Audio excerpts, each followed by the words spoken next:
God.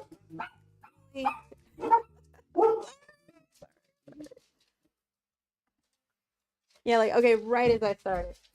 Right as I started. Hi. Sorry. Oh, my husband is home. That's awesome. Hi. Okay, hello. I'm so sorry about that. All right, so welcome to LinkedIn and Chill, or Call a Leftist, depending on where you're watching this from. Hey, how are you? Oh, hey guys. Yeah, you okay? Huh? You okay? I want some food. What do you do? I want some lunch. Oh, no doubt. Okay. Oh. Hi. Okay. So today we're going to be talking about buyer's remorse. And the thing that kind of sucks is that I wanted to title this cognitive dissonance, which is essentially buyer's remorse. But I hate to say it, but the one thing I've noticed in speaking with conservatives is that whenever you come to a point of talking about research or a fact or looking into something intelligently, or that requires uh, education. This is going to sound so mean, but I kind of mean it. Like, I find that in speaking to people who voted for Trump, they did not and do not value education or value intelligence. And so I do feel like I have to kind of dumb things down, which is terrible. But I think it sadly speaks to um, why they voted for this man, uh, why the do your research crowd didn't actually do their research. So I want to talk about some of that today and how, you might be feeling if you want to call me today to talk about any cognitive dissonance that you are feeling from your vote. I'm seeing a lot of it on social media, but just curious to know if with these cabinet picks and all the things going on with just the people that are surrounding Donald Trump, like Elon Musk, particularly Matt Gaetz, Tulsi Gabbard, all these different, uh, the Hexeth guy with just rape allegations and things.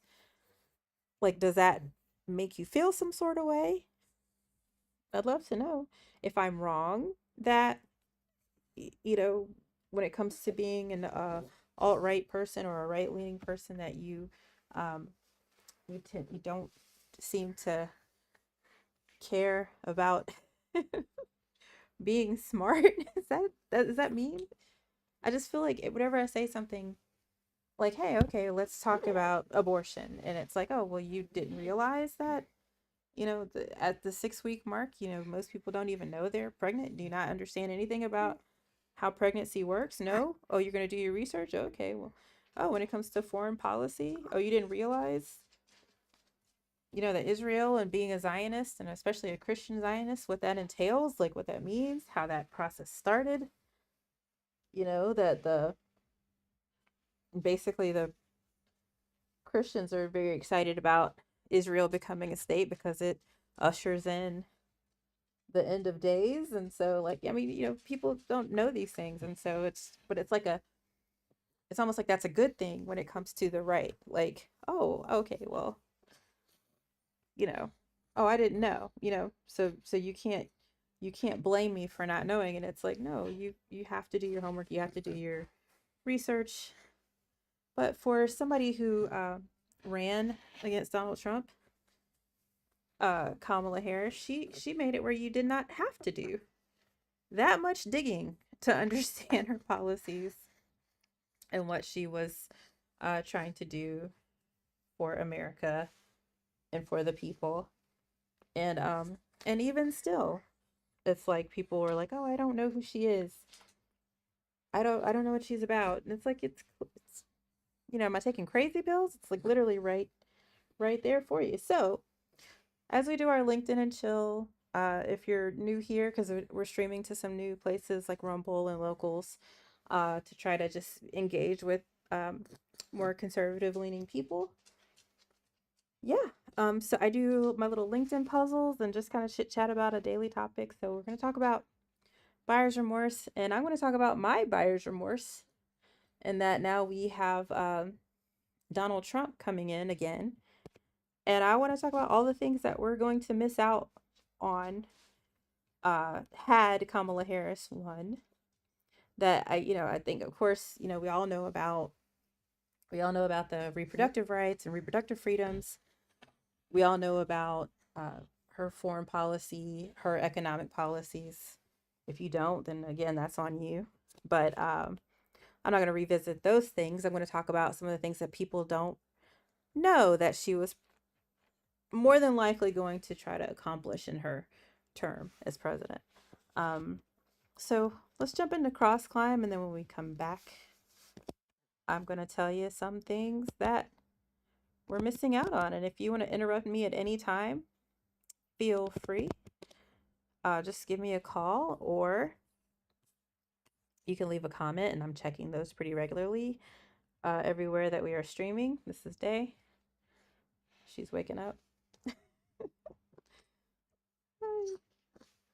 All right, so cross climb, we'll just knock them out real quick.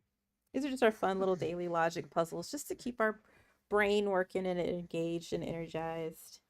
I have a history of Alzheimer's in my family, so I like to do logic puzzles and things, just to play video games and stuff, just to keep my mental acuity. So let's see. Starbucks size that aptly is larger than short. I don't know. Some of this don't fit. Fooled me once, shame on you. Fool me, can't get fooled again. A payment made before getting onto a highway would be a toll. Implement like a wrench or a screwdriver. Tool. Contact via phone would be to call. So I'm gonna guess. Oh, that's tall. There you go. So now we can put these in order of how the letters change one by one. And then we can unlock our top and bottom. So a two-word term for an object that may be caught in the ball. What? Odds of an MLB?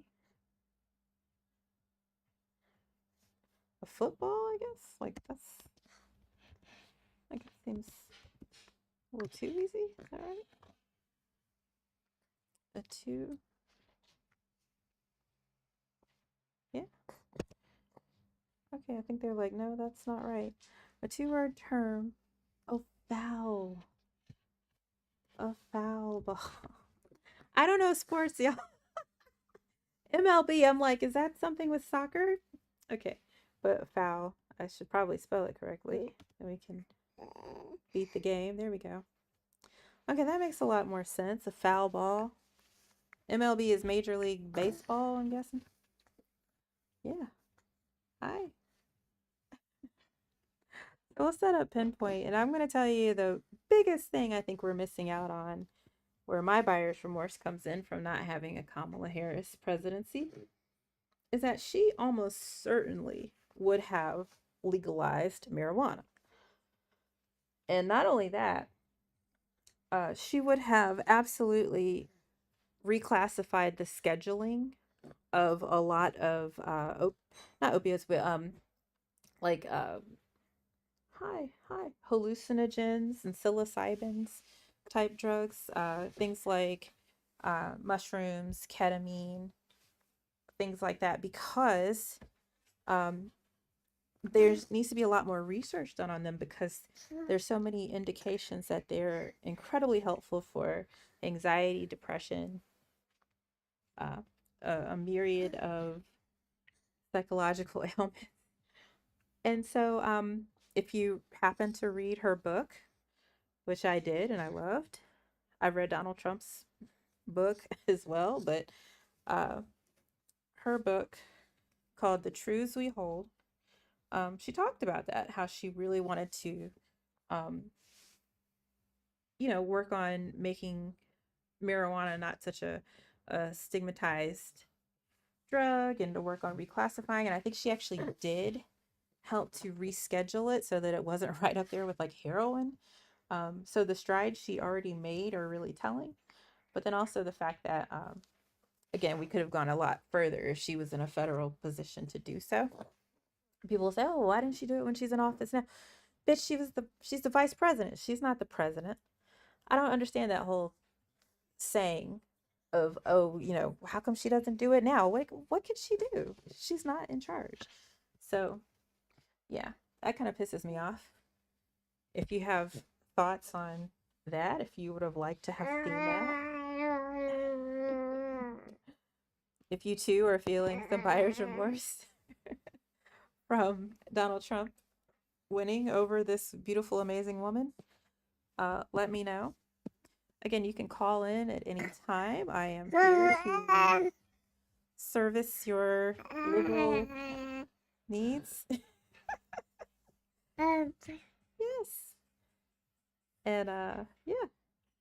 So we can jump into our next puzzle. Oh my gosh. Which will be pinpoint. Unless you want to stop me and call me or leave a comment wherever you may be viewing. Especially if you're on Rumble. We're streaming to Rumble now, guys, and had some really, really nice conversations and chats with people. So looking forward to expanding on that. But, yeah. All right, so let's jump into pinpoint. Yeah. Oh my God, that was I'm sorry. It's a terrible throw. I'm sorry. All right, so you math terms, temper, baking. Hi, hi. She sees her dad. It's over. She's a daddy's girl, so I don't have a chance. Yeah. So the, the next thing I want to talk about with my personal buyer's remorse about Kamala Harris not getting into office, is that she would have absolutely, absolutely addressed and done something about our criminal justice system as a whole when she was an AG in California. He instituted so many programs that actually became models for the rest of America when it came to anti-recidivism, like not sending people back to jail. Because again, I have to dumb things down for people who are watching now. Rumble, I'm talking to you. But yeah, she had a lot of anti-recidivism programs in place that are now models for the rest of America. She did a lot to declassify weed as a high, like a Schedule 1 drug. Um, yeah, and also she made it a point to really actually talk to people who were criminals and understand their experiences. She's done a lot of keynote speaking and panel speaking um, in like criminal justice forums and things. So it's something that was really close to her heart. It's something that would have absolutely helped, I think, in particular, the Black community. So, as a Black person, that's also something that I really hate that is absolutely not going to be addressed. In fact, the fact that Trump is like, oh, I'm going to be a president who's law and order and bringing back, letting the police doing anything they want to. And we're already seeing what, two cases in the last like month of cops just indiscriminately going into people's houses who have called them for help. There's two separate cases of cops doing that and going into someone's house who's called them for help and murdering them. One was, I think, was I'm gonna get her name wrong. I think it's Sandra Matthew. correct me in the comments, please, but she called and the cop told her to turn off some boiling water. She did. And then he shot her because she said something like "I rebuke you" or something. She was um, known to have some psychological problems, but again, that doesn't matter. You don't kill somebody for doing something you told them to do. Um, and the second case was this gentleman who was being robbed, called the police.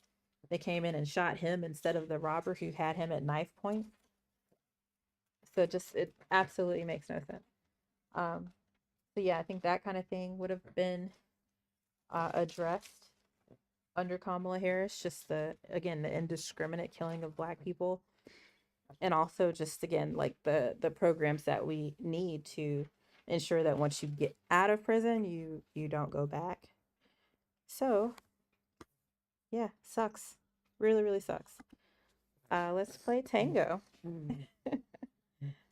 And stop me anytime if you want to chitty chat about what you think. If you have, again, cognitive dissonance or buyer's remorse for my Rumble crowd.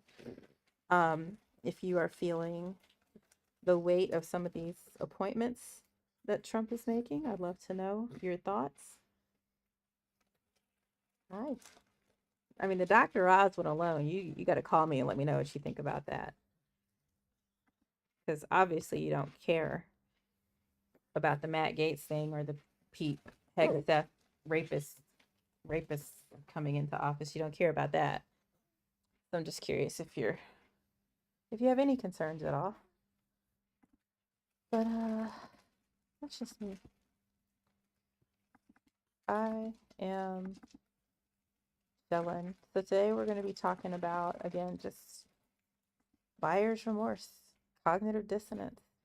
I'd love to, again, know your thoughts on your vote for Trump if you're still like, okay, that was still a good decision.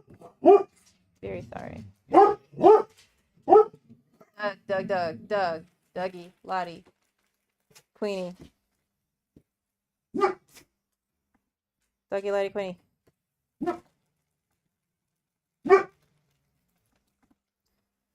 But yeah, I'm talking today just from the perspective of somebody who is missing out on something that we could have had. But if you want to chat with me about fears or thoughts on regrets on your vote, would love to know. Yeah, there we go. The tango is all finished. Trying to get stuff off the table.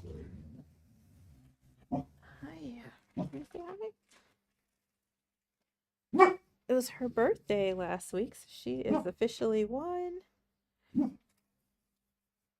Can you believe it? I can't believe it.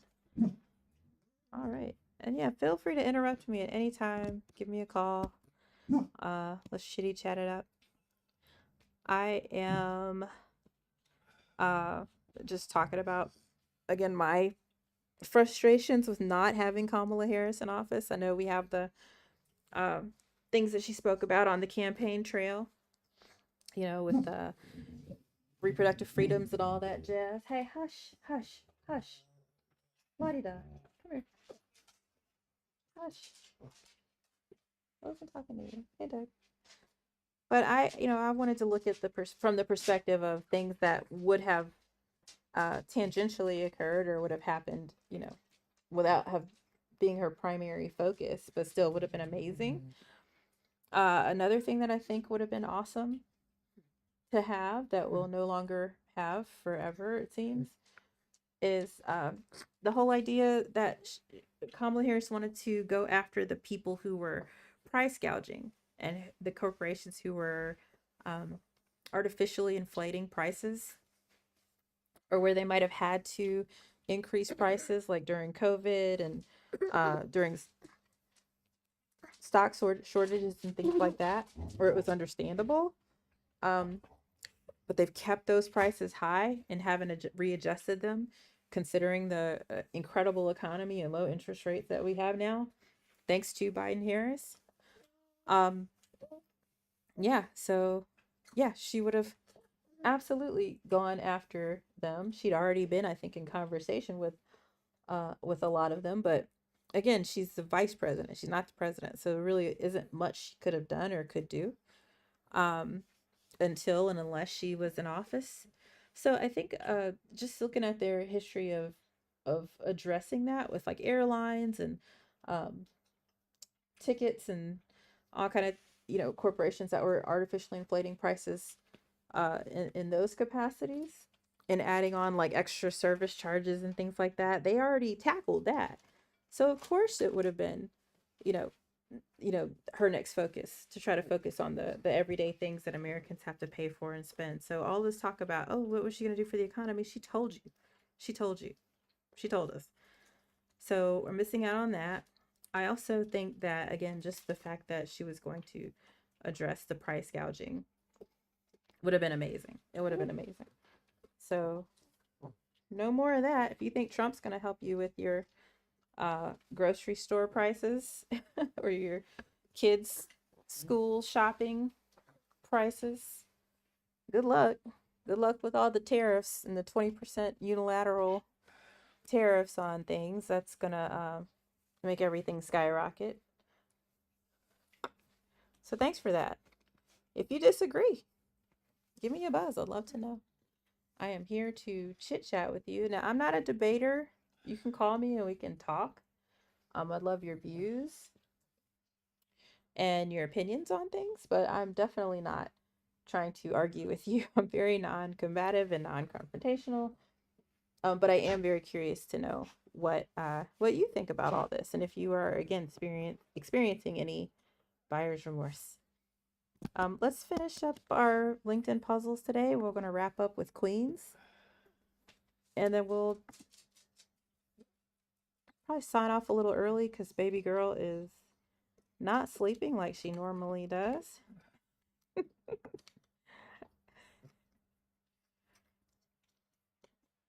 Yeah. So I feel like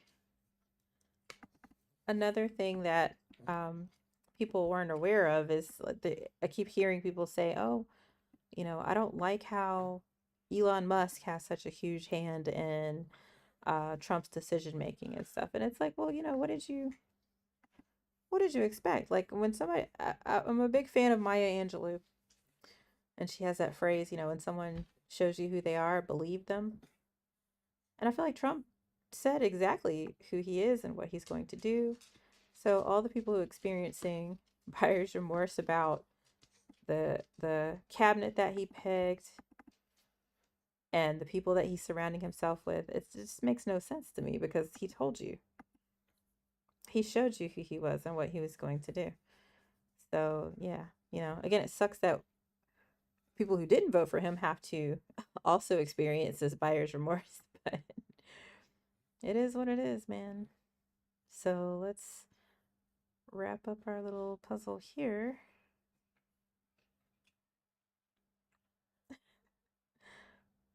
My baby.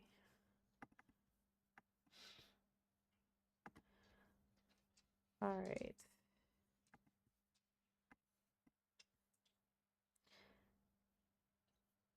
I don't know. She's grabbing my hair. Why are you grabbing my hair?